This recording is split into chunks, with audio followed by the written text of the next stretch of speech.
Welcome to Essential Libertarianism, selected readings from voluntarist.com. Essential Libertarianism is voluntarism. Let's reclaim the anti-political heritage of this philosophy together. The essays and books we read in this show will bring us closer to the state-free voluntary society that we desire. Let's begin the journey. Meeting the State Head-On by Anonymous. In Henry David Thoreau's famous essay, Civil Disobedience, which was originally titled Resistance to Civil Government, he wrote that he had paid no poll tax for 6 years. The poll tax, or head tax as it was sometimes called, has been part of human history since the times of the ancient Egyptians and Romans. It was basically a capitation tax levied in a fixed amount on each taxable person. In colonial America, this often meant that the male head of household paid the tax on himself, his wife, his children 16 years of age and older, indentured servants, and slaves. The poll tax was epitomized in Jewish law, which collected 1/2 shekel from every man regardless of his wealth. The rich shall not pay more, and the poor shall not pay less. Exodus chapter 30, verses 11 to 16. In the Massachusetts of Thoreau's day, the poll tax amounted to $1.50 per year.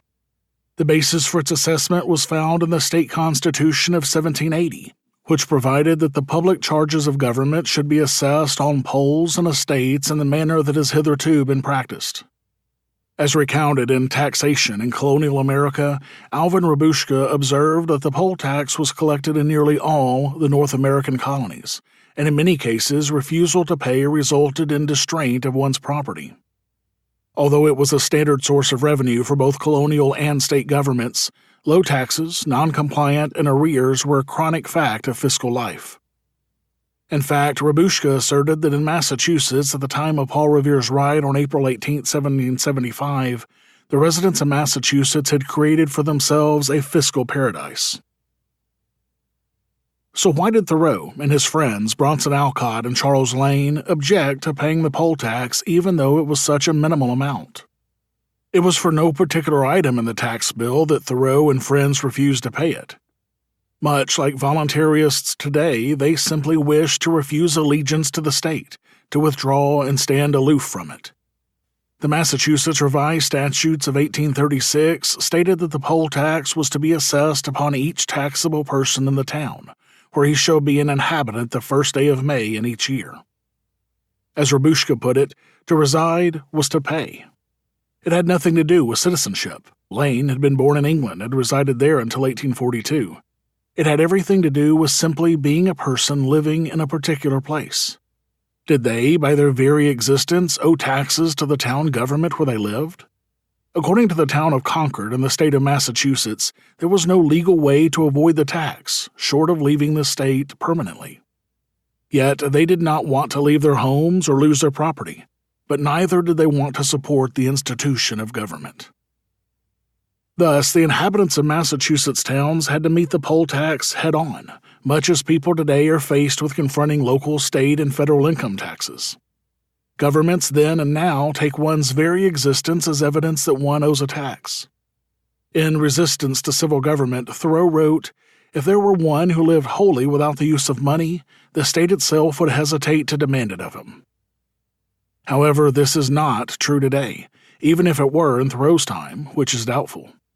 If there were such a person in today's United States, the IRS or a state revenue department would still want to know, 1. Why that person hadn't filed a tax return, 2. If that person had any taxable income, and 3. How that person lived without incurring a tax liability. It is just as nearly impossible to hide from the IRS as it would have been to hide from the town constable in Thoreau's day. It might even be more difficult today with the advent of government identifiers, computers, and government-issued birth certificates. Thoreau's refusal to pay the poll tax would be much like refusing to file or pay federal and state income taxes today. It pits the individual against the state. The IRS assumes that your very existence means that you owe taxes, or at least an explanation as to why you don't.